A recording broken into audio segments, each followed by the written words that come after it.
dans sa famille, comme nous l'avons entendu ce matin.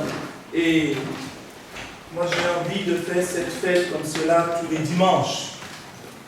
Tous les dimanches, de faire cette fête. Tous les dimanches, de pouvoir prendre le pain et la coupe.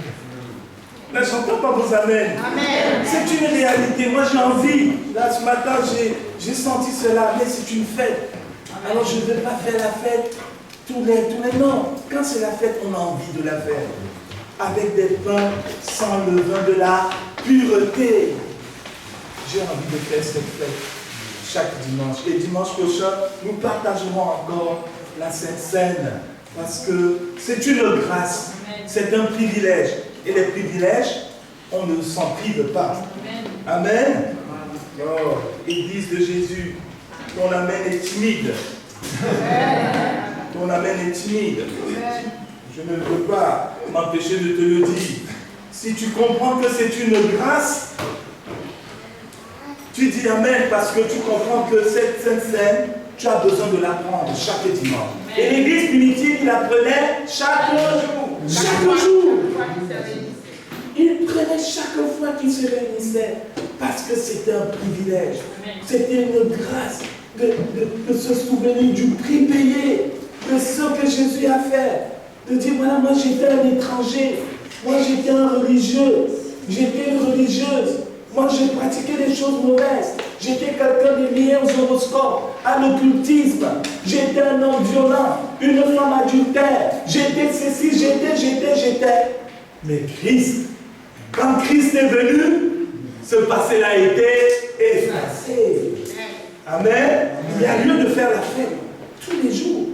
Parce que nous ne sommes plus des esclaves.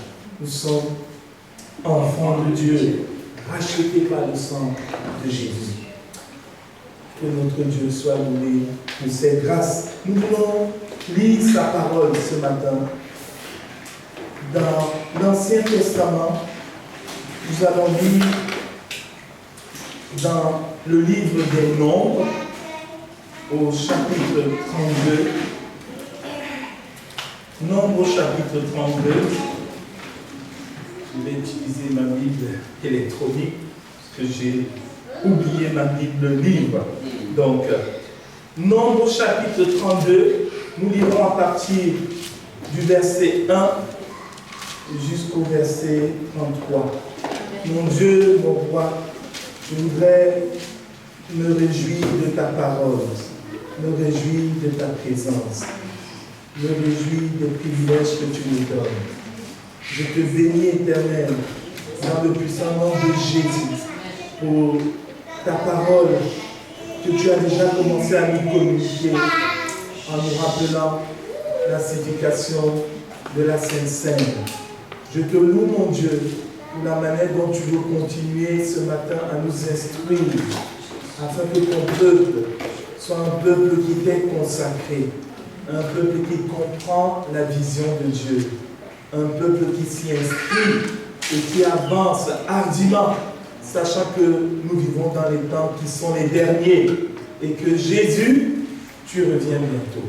Seigneur, merci.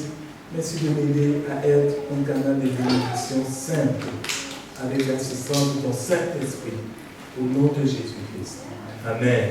Amen. Nombre 32, nous allons lire les versets 1 jusqu'au verset 33. S'il y a un lecteur ou une lectrice, qu'il daigne de faire pour nous tous. Voilà. Oui, sœur Amandine, tu peux te lever pour faire la lecture. Nombre 32, chapitre 32, versets 1 à 33. Je lis dans la version du second. Les fils de Ruben et les fils de Gad avaient une quantité considérable de troupeaux, et ils virent que le pays de Désert et le pays de Galad étaient un lieu propre pour des troupeaux. Alors les fils de Gad et les fils de Ruben vinrent auprès de Moïse, du sacrificateur Éléazar et des princes de l'assemblée, et ils leur dirent: Ataroth, Dibon, Jézer, Nitra, Etzbon, Eliéleth, Elialé, Sébam, Nebo et Béon, ce pays que l'Éternel a frappé devant l'Assemblée d'Israël, est un lieu propre pour des troupeaux et des serviteurs ont les troupeaux. Ils ajoutèrent, si nous avons trouvé grâce à tes yeux, que la possession de ce pays soit accordée à tes serviteurs et ne nous fais point passer le Jourdain. Moïse répondit aux fils de Gad et aux fils de Ruben, vos frères iront-ils à la guerre et vous resterez-vous ici? Pourquoi voulez-vous décourager les enfants d'Israël de passer dans le pays que l'Éternel leur donne? Ainsi firent vos pères quand je les envoyais de Kadès Barnéa pour examiner le pays. Ils montèrent jusqu'à la vallée d'Escol et, après avoir examiné le pays, ils découragèrent les enfants d'Israël d'aller dans le pays que l'Éternel leur donnait. La colère de l'Éternel s'enflamma ce jour-là et il jura en disant, ces hommes qui sont montés d'Égypte depuis l'âge de 20 ans et au-dessus ne verront point le pays que j'ai juré de donner à Abraham, à Isaac et à Jacob, car ils n'ont pas suivi pleinement ma voie. Excepté Caleb, fils de Juphéner, le Guédisien, et Josué, fils de Nun, qui ont pleinement suivi la voie de l'Éternel. La colère de l'Éternel s'enflamma contre Israël, et il les fit errer dans le désert pendant 40 années, jusqu'à l'anéantissement de toute la génération qui avait fait le mal au jeu de l'Éternel. Et voici, vous prenez la place de vos pères comme des rejetons, l'homme pécheur, pour rendre la colère de l'Éternel encore plus ardente contre Israël. Car si vous vous détournez de lui, il continuera de laisser Israël au désert et vous causerez la perte de tout ce peuple. Ils s'approchèrent de Moïse et ils dirent, nous construirons ici des parcs pour nos troupeaux et des villes pour nos petits-enfants. Puis nous nous équiperons en hâte pour marcher devant les enfants d'Israël jusqu'à ce que nous les ayons introduits dans le lieu qui leur est destiné. Et nos petits-enfants demeureront dans la ville forte à cause des habitants du pays. Nous ne trouverons point dans nos maisons avant que les enfants d'Israël aient pris possession chacun de son héritage. Et nous ne posséderons rien avec eux de l'autre côté du Jourdain, ni plus ou moins, puisque nous aurons notre héritage de ce côté-ci du Jourdain à l'Orient. Moïse leur dit, si vous faites cela, si vous vous armez pour combattre devant l'Éternel, si tous ceux de vous qui s'armeront passent le Jourdain devant l'Éternel jusqu'à ce qu'il ait chassé ses ennemis loin de sa face, et si vous revenez seulement après que le pays aura été soumis devant l'Éternel, vous serez alors sans reproche vis-à-vis de l'Éternel et vis-à-vis d'Israël, et cette contrée-ci sera votre propriété devant l'Éternel. Mais si vous ne faites pas ainsi, vous péchez contre l'Éternel, sachez que votre péché vous atteindra. Construisez des villes pour vos petits-enfants et des cadres pour vos troupeaux, et faites ce que votre bouche a déclaré. Les fils de Gad et les fils de Ruben dirent à Moïse, tes serviteurs feront ce que mon Seigneur ordonne. Nos petits-enfants, nos femmes, nos troupeaux et tout notre bétail resteront dans la ville de Galad. Et tes serviteurs, tous armés pour la guerre, iront combattre devant l'Éternel, comme dit mon Seigneur. Moïse donna les ordres à leur sujet aux sacrificateurs Éléazar, à Josué, fils de Nun, et aux chefs de famille dans les tribus des enfants d'Israël. Il a dit, si les fils de Gad et les fils de Ruben passent avec vous le Jourdain, tous armés pour combattre devant l'Éternel, et que le pays soit soumis devant vous, vous leur donnerez en propriété la contrée de Galad. Mais s'ils ne marchent point en armes avec vous, qu'ils établissent au milieu de vous dans le pays de Canaan. Amen. Jusqu'au verset 33. Les fils de Gad et les fils de Ruben répondirent, nous ferons ce que l'Éternel a dit à nos serviteurs. Nous passerons en armes devant l'Éternel au pays de Canaan, mais que nous possédions notre héritage de ce côté-ci du Jourdain. Moïse donna aux fils de Gad, aux fils de Ruben et à la moitié de la tribu de Manassé, fils de Joseph, le royaume de Sion, roi des Amoréens, et le royaume d'Oc, roi de Bassan, le pays avec ses villes, avec les territoires du pays, aux alentours. Amen. Amen. Merci à notre sœur Amandine pour cette lecture. La parole de Dieu, nous devons la lire, cette parole. Il est bon de la lire. Et nous bénissons Dieu pour cet épisode de l'histoire du peuple d'Israël qui nous a été relaté d'une manière si détaillée. Et ce n'est pas pour rien, parce que dans cet épisode, l'Église de Jésus-Christ aujourd'hui a certainement plusieurs leçons à y tirer. Et c'est sur ce thème-là que nous voulons, n'est-ce pas, nous arrêter ce matin. Quelles sont les leçons que nous pouvons tirer de cet épisode? Le contexte de cet épisode, c'est quoi? C'est celui du peuple d'Israël, à la tête duquel se trouve Moïse. Ce peuple qui est donc en direction de la conquête de la terre promise, du territoire de Canaan. Conquête de la terre promise, selon la promesse que Dieu avait faite lui-même à Abraham, en lui disant, je te donnerai toute cette contrée, je te donnerai tout ce pays. Il faut rappeler que le pays de Canaan, qui correspond à la Palestine actuelle, avec Israël actuel, était occupé par des nations qui n'aimaient pas Dieu, qui commettaient des abominations, qui faisaient passer leurs fils par le feu, qui invoquaient les morts, qui commettaient des horreurs. Et Dieu va exercer un jugement contre ces nations et dire à Abraham, son serviteur, je te donnerai à toi et à ta postérité toute cette contrée, tout ce pays. C'est alors que le peuple d'Israël, avec à sa tête Moïse, va se mettre en direction donc de Canaan et va donc commencer à conquérir, n'est-ce pas, les terres de Canaan, en faisant la guerre aux rois qui étaient présents et en triomphant de ces rois grâce au secours de l'Éternel. Alors que, n'est-ce pas, la conquête de la terre promise venait juste de commencer et que le peuple d'Israël avait déjà conquéri certains territoires, il nous est dit ici que les tribus de Ruben et de Gad vont se tourner vers Moïse et s'adresser à lui pour lui faire en fait une double demande. Qu'est-ce que ces tribus demandent à Moïse?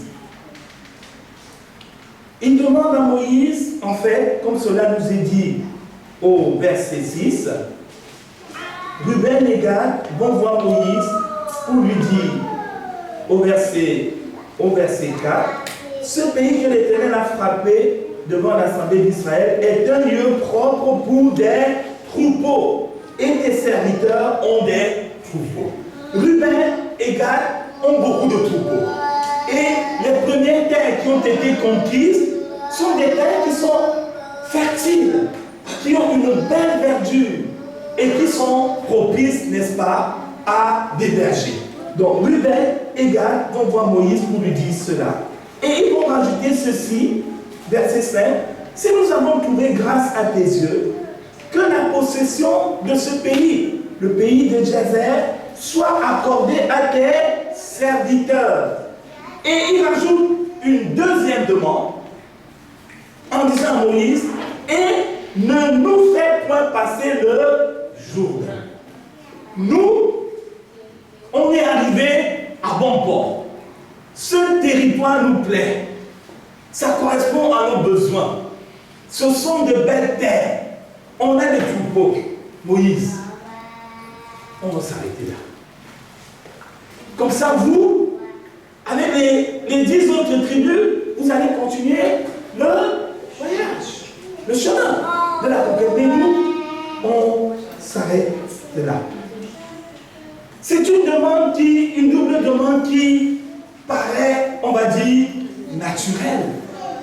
légitime, normal. Mais Seigneur, ça me va, ça me convient.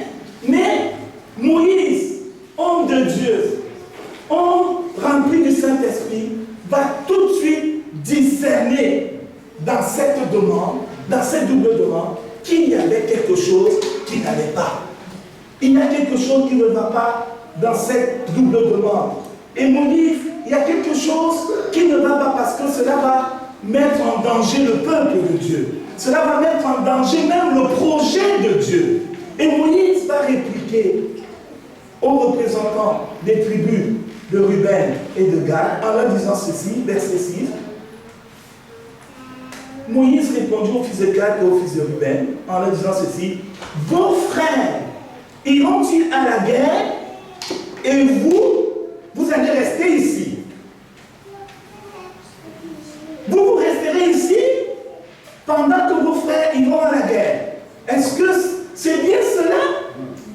Pas seulement que vous voulez recevoir cette terre en héritage, mais en réalité, vous allez rester ici pendant que vos frères iront à la guerre. C'est une question qui est pleine de sens. C'est une question qui est pertinente.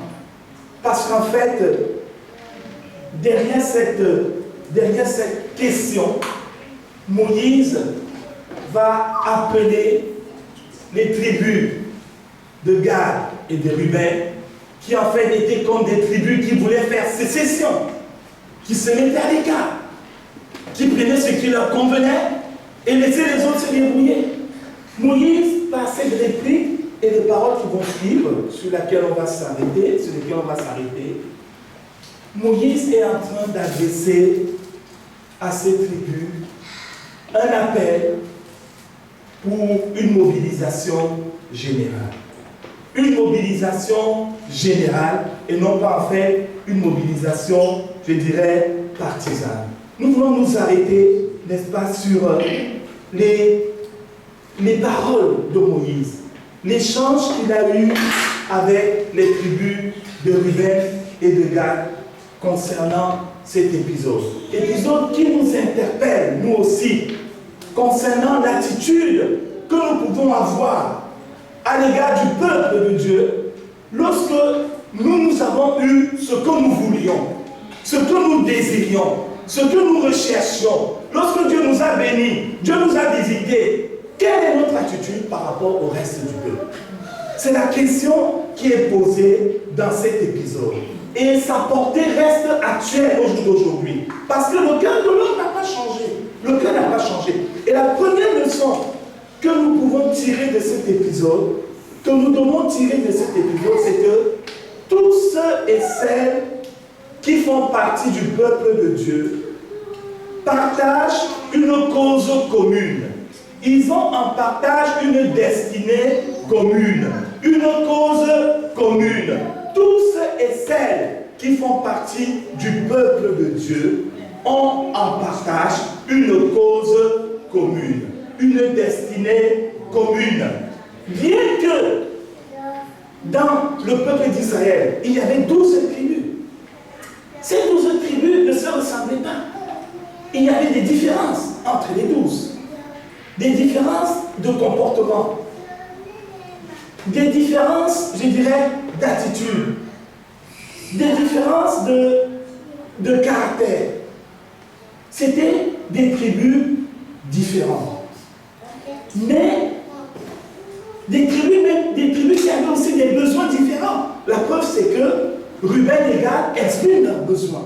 Pour eux, il leur faut des terres fertiles, parce qu'ils ont des troupeaux. C'est légitime de pouvoir des terres fertiles. On ne leur fera pas le reproche là-dessus. Mais là où Moïse va leur faire un reproche, c'est qu'ils disent, eh bien, nous, on s'arrête, on s'installe, et on vous laisse vous débrouiller pour la suite, faire la guerre aux autres rois. Tant pis pour vous, ça va peut-être marcher, ça va peut-être pas marcher, mais nous, on est arrivés. Ciao, bonne route, nous ça va. Moïse va mettre le doigt sur quelque chose que les Rubénites et les Gadis avaient oublié. Et que dans le peuple de Dieu, on a tendance à oublier. Moïse dit une chose qui est fondamentale. Au verset 6, quand il leur dit, vos frères, vos frères, ce n'est pas le voisin, mais ce sont vos frères. Iront-ils à la guerre tout seuls et vous, vous allez rester ici? Vos frères. Moïse met le doigt sur ce qu'ils avaient oublié. C'est que Ruben et Gad, ils n'étaient pas tout seuls dans la vie. Ils ne sont pas nés de rien, mais ils avaient des frères. Quand on parle de frères, ça renvoie à quoi? Ça renvoie à la famille. Ça renvoie à l'unité. Ça renvoie à la communion. Ça peut renvoyer aux mêmes objectifs, oui. Les mêmes parents, oui. Même sang, oui. Devoir d'affection, oui. Devoir de solidarité. Moïse a dit, vos frères. Donc si je comprends bien, vous allez rester dormir, profiter de la terre, construire de belles maisons, pendant que nous, avec vos frères, on sera en train de faire la guerre. Ruben et Gad avaient oublié, n'est-ce pas, cette notion de fraternité. Vos frères. Vos frères. Vos frères iront-ils à la guerre tout seuls? C'est vrai qu'on vit dans une société individualiste. On est dans une société où la notion et toute la portée qui se trouve dans le terme frère ou sœur est gommée, est diminuée, est réduite. Mais même si cela est réduit dans notre société, devant Dieu, un frère et une sœur, ça a encore du sens. Ça a encore toute sa portée. Ça a de l'importance aux yeux de Dieu. Savoir que voilà un frère, voilà une sœur. Et je voudrais nous dire que l'Église de Jésus-Christ est une famille. L'Église de Jésus-Christ est une famille. Et une fois que je me souviens d'une de mes nièces, elle avait accepté l'Évangile, et c'était dans mes premières années ici, et je l'appelais souvent sœur, sœur Marie-Laure, sœur Marie-Laure. Et un jour, je me dis, mais arrête de m'appeler sœur. Qu'est-ce que ça veut dire? Mais en fait, elle était en train de m'interpeller, de me dire, tu m'appelles sœur, mais est-ce que tu comprends la portée de ce que tu es en train de dire? On peut s'appeler frères et sœurs dans l'Église. Mais est-ce que nous comprenons la portée de cette appellation?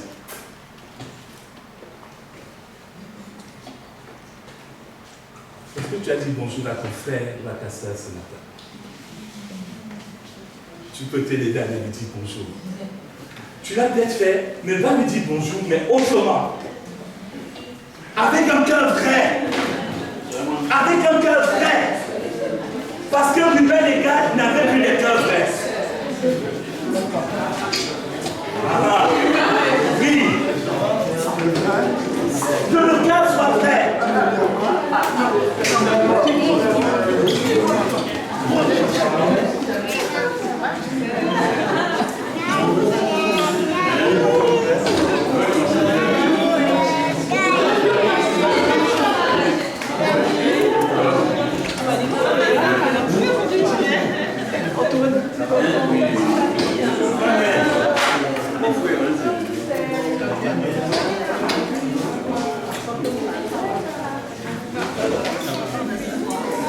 Continuez à venir, continuez à venir. Béni, avec un cœur vrai, entier.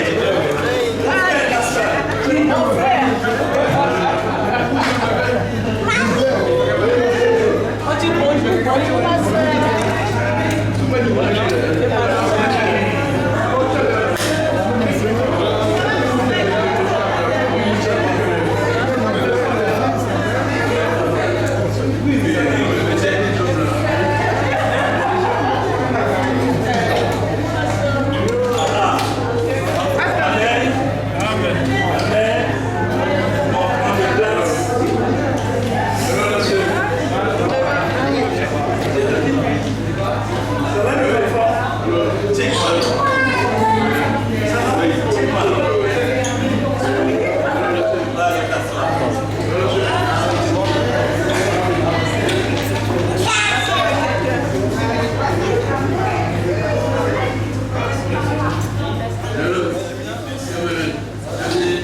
C'est dans l'évangile de Marc au chapitre 3, les versets 31 à 35. Dans l'évangile de Marc au chapitre 3, les versets 31 à 35, c'est Jésus qui est en train de parler à la foule et ses parents arrivent et on vient lui dire, Jésus, eh bien, ta mère et tes soeurs, tes frères sont dehors pour venir te chercher. Parce que même la famille de Jésus, à un moment, ne croyait pas en lui. Elle trouvait que Jésus était devenait un petit peu bizarre. Donc de temps en temps, ils allaient, on leur disait, Jésus est là-bas, il parle aux gens, allez le chercher. Et Marie venait avec ses soeurs, avec ses filles, et ils allaient pour chercher Jésus. Et regardons ensemble la réponse que Jésus va leur donner. Dans Marc au chapitre 3, à partir du verset 31, il est dit, survint sa mère et ses frères qui se tenant dehors l'envoyèrent appeler. Donc en passant, Jésus avait des frères et des sœurs physiques dans la chair. La foule était assise autour de lui et on lui dit, voici ta mère et tes frères sont dehors et te demandent. Et il répondit, qui est ma mère et qui sont mes frères? Puis, jetant les regards sur ceux qui étaient assis tout autour de lui, Jésus va dire, mais voici, dit-il, ma mère et mes frères et mes sœurs. Voici, voilà ceux-là qui sont ma mère, mes frères et mes sœurs. Car quiconque fait la volonté de Dieu, celui-là est mon frère, est ma sœur, et ma mère. Amen. Gloire à Dieu. Quiconque fait la volonté de Dieu, mais il rentre maintenant dans cette famille. Avec cette dimension, il devient le frère de Jésus, la sœur de Jésus, la mère de Jésus. C'est une nouvelle dimension de relation qui est au-delà, au-dessus de la notion de famille au sens physique du terme. Nous sommes frères et sœurs. Et Ruben et Gad avaient oublié cela. Mais je voudrais te dire, l'église de Jésus, n'oublie pas cela. Je n'entends pas les amens. N'oublie pas cela. Nous sommes frères et sœurs dans la foi en Jésus-Christ. Nous sommes frères et sœurs. Et Ruben et Gad, ayant oublié cette notion, vont également mettre en évidence un deuxième trait négatif de leur attitude. Et c'est le deuxième point de ces messages, c'est que Lorsqu'on fait passer son intérêt personnel en premier, eh bien cela doit constituer un grave danger pour l'œuvre de Dieu.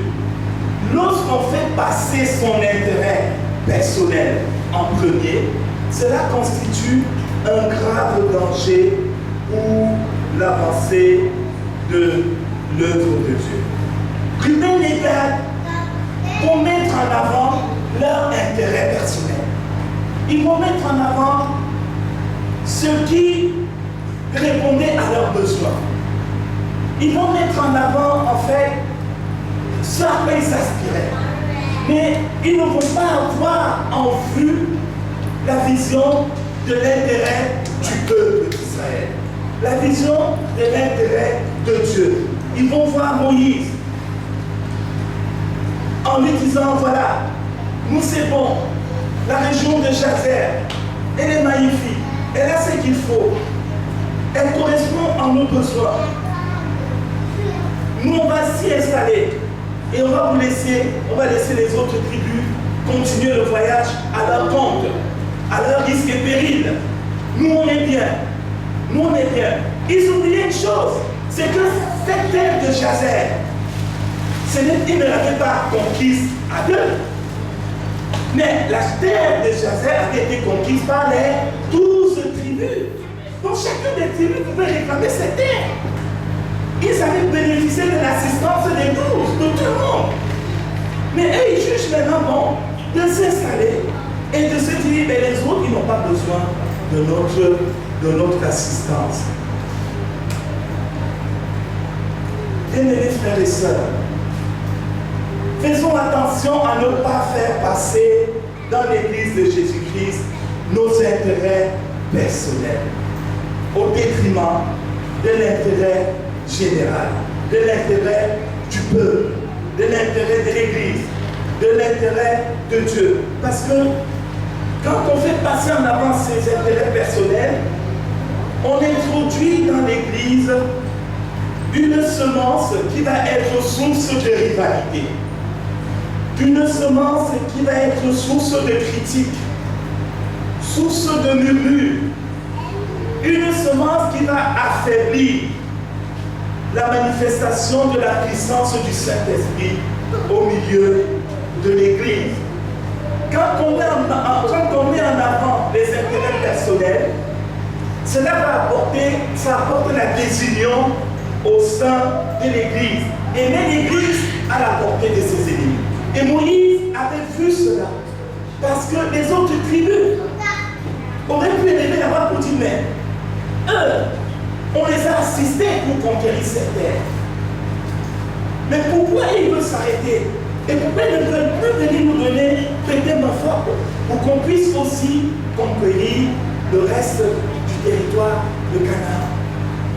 Nous devons faire attention quand nous cherchons à mettre en avant nos intérêts personnels au détriment, n'est-ce pas, de la cause commune. Et l'apôtre Paul l'a si bien dit aux Philippiens. Les Philippiens qui étaient une église que l'apôtre Paul aimait beaucoup. C'est une église qui soutenait Paul. Ils avaient de l'affection pour Paul. Il lui a apporté un soutien physique. Mais au sein de cette église, il y avait des rivalités. Il y en avait qui mettaient en avant leur intérêt personnel. Et cela a causé des problèmes. Et Paul leur dit quoi? Dans Philippiens chapitre 2, on peut lire à partir du verset 1 jusqu'au verset 5. Paul leur dit quelque chose parce qu'il n'avait plus la vision, n'est-ce pas, de l'intérêt du corps de Christ, de la famille. Quelqu'un peut-il lire Philippiens chapitre 2, à partir du verset 1 jusqu'au verset 5.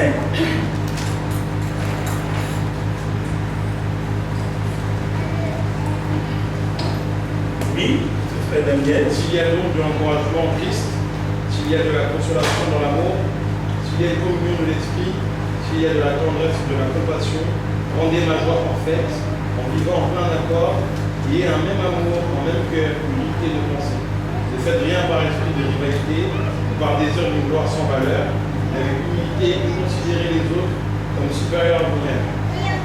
Que chacun de vous, au lieu de regarder à ses propres intérêts, regarde aussi à ceux des autres. votre attitude soit identique à celle de Jésus-Christ. Amen. Amen. Amen. Est-ce que vous êtes là? Je ne vous entends pas. J'ai l'impression de prêcher dans un désert.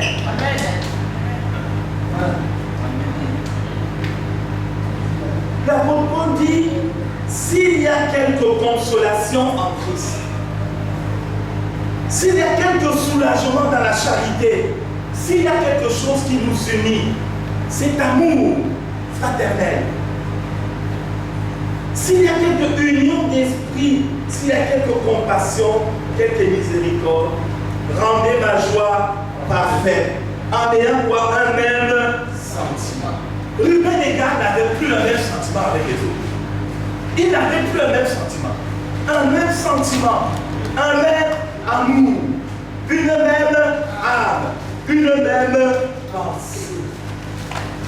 Dans l'église de Jésus-Christ, nous devons être animés de ce même-là qui est mentionné ici. Lorsque tu sens dans ton cœur que tu as des sentiments bizarres envers un frère, envers une soeur, va prier le Seigneur. Va dire, Seigneur, non, c'est pas normal. Peut-être que tu as quelque chose à partager avec lui pour clarifier. Alors n'hésite pas à faire la démarche. Mais pas d'abord prier. Parce que souvent, quand on dit je vais aller voir le frère ou la sœur, ou qu'on puisse s'expliquer sur telle ou telle chose, ça risque de devenir un pugilat. Ça risque de devenir un échange de paroles qui vont être destructrices. Mais ici, il nous est dit, rendez ma joie parfaite en ayant un même sentiment, un même amour, une même âme, une même pensée. Ne faites rien par esprit de rivalité ou par vaine gloire. Ruben et Gad avait oublié cela. Mais je voudrais t'encourager, l'Église de Jésus. Pense à l'intérêt des autres. Pense à l'intérêt des frères et sœurs qui sont là. Pose-toi la question, quel est l'intérêt de la sœur Gisèle? Quel est son intérêt? Nous devons nous poser cette question. Que chacun d'entre nous, n'est-ce pas, mette en avant l'intérêt des autres. Regarde les autres comme étant au-dessus de nous-mêmes. C'est difficile ça. Il faut le reconnaître.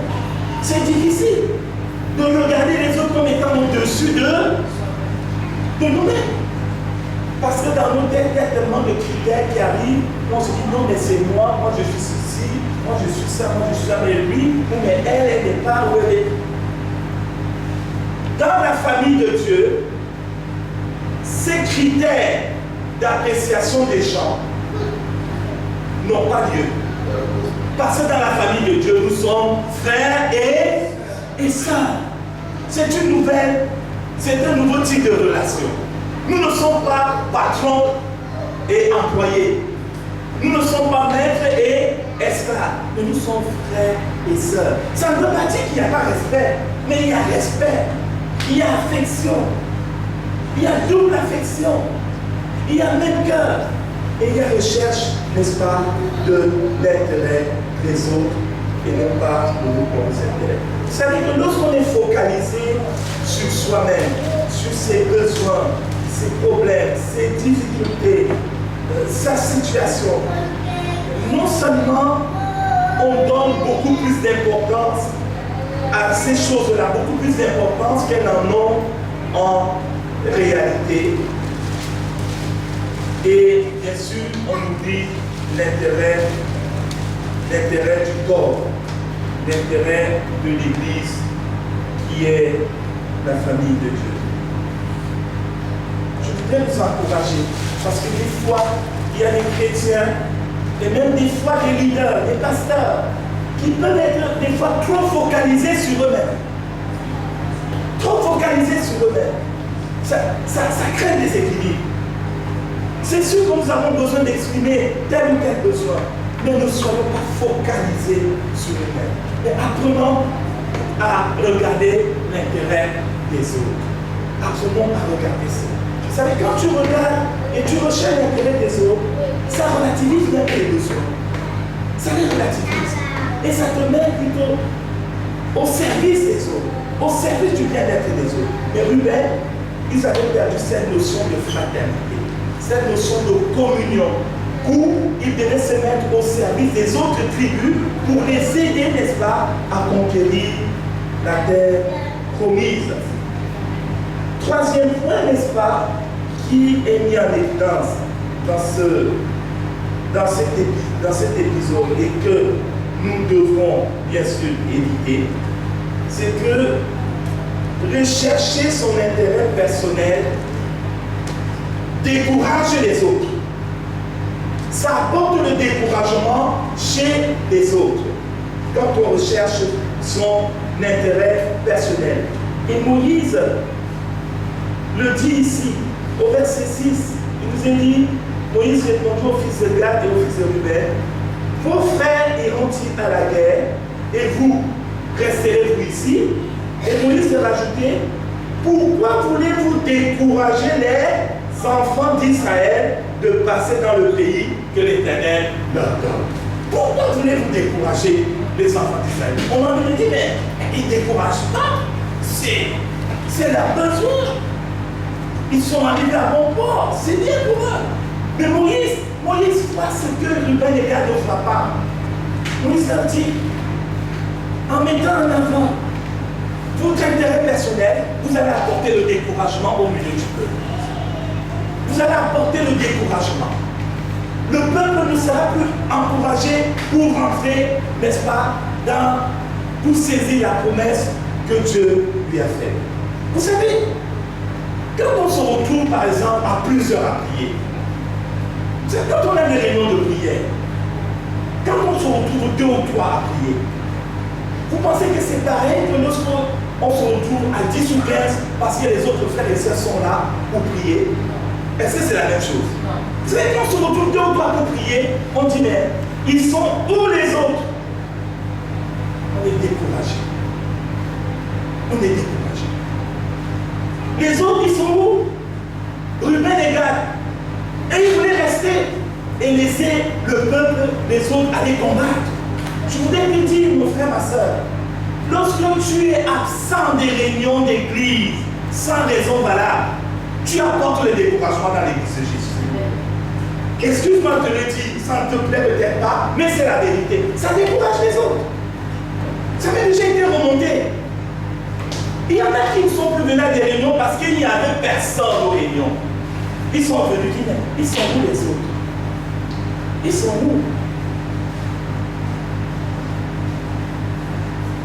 Bien-aimés frères et sœurs, prenons garde. N'apportons pas le découragement au sein de l'église de Jésus. Tu ne sais pas ce qui se passe dans les cœurs des êtres. Peut-être dans l'assemblée, il y a un frère ou une sœur qui t'admire, qui dit, ah, moi je vais être comme mon frère. Parce que j'aime son attitude d'humilité. J'aime ceci. Il t'a pris pour modèle. Sauf que quand tu viens à la réunion de prière, il est mon modèle, absent une fois. Il est mon modèle, absent 2 fois. Il est mon modèle. Ok, donc moi aussi je peux ne pas venir à la réunion de prière, puisque mon modèle ne vient pas. Celui qui venait, il commence à me revenir. C'est malheureusement la réalité. Je voudrais mettre en garde l'église de Jésus. Ruben et Gad ne voyaient pas le danger qu'ils étaient en train de faire courir aux autres. Et Moïse leur dit, mais vous allez apporter le découragement. Vous allez décourager. Le peuple va dire, mais où sont les 2 autres tribus? Ensemble, on est plus forts. Mais ils sont où? Pourquoi ils ne viennent pas combattre au moment où nous combattons? Vous savez, il y a différentes façons d'apporter le découragement.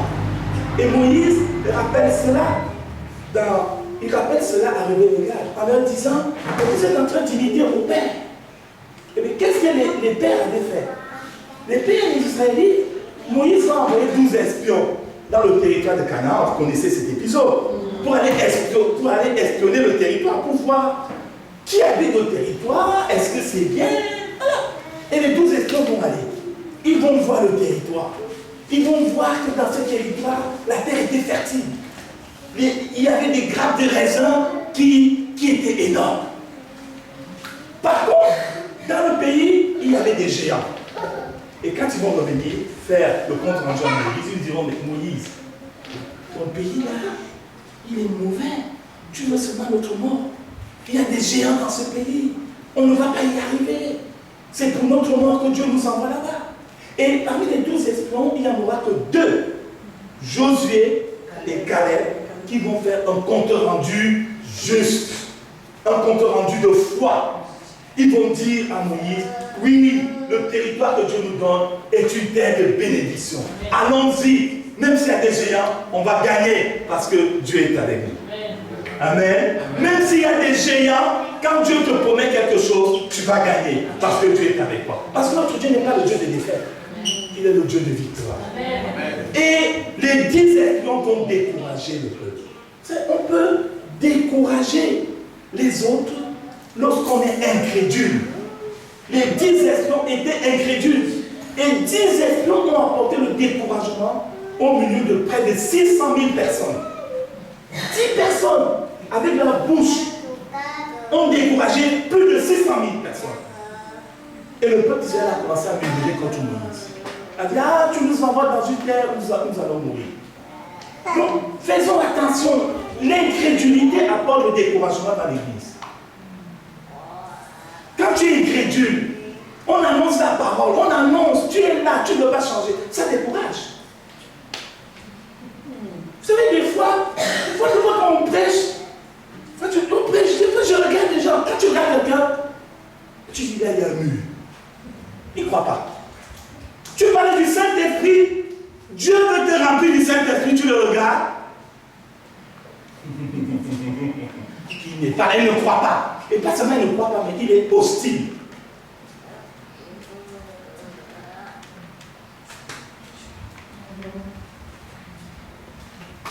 L'incrédulité, mon frère, ma soeur, l'incrédulité, abandonne l'incrédulité. Fais confiance à Dieu. Si Dieu veut te remplir du Saint-Esprit, c'est que le Saint-Esprit est bien pour toi. Même si on t'a raconté que c'est du passé, ouvre ton cœur.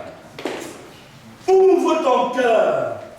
Ouvre ton cœur, l'église de Jésus. Dis-le à ton voisin, ouvre ton cœur. Ouvre. Et quand tu regardes quelqu'un, tu sens un mur. Un mur. Tu reviens l'année prochaine, tu prêcheras le même sujet, il sera la même personne. Parce qu'il ne veut pas croire. C'est pas seulement qu'il ne croit pas, mais il ne veut pas changer. On peut décourager les gens dans l'église par la médiocrité de notre vie, de notre témoignage. Parce que quand notre témoignage est médiocre, ça décourage. Ça décourage. Quelqu'un, par exemple, qui fuit la mondanité, qui a compris qu'il ne peut pas continuer à mener une vie double, il ne peut pas continuer à vivre dans la débauche, dans l'adultère. S'il vient à l'église et il trouve que dans l'église, eh bien, il y a un cas, où il y a 2 cas, où les gens vivent bien leur vie. Pourquoi il va faire quoi? Il va aller chercher aussi son... Viens mon ami, viens à l'église. Et l'église sera remplie de débauchés. Excusez-moi l'expression. Le croyant, nous sommes appelés à avoir un témoignage qui reflète la bonne odeur de Jésus. La bonne odeur.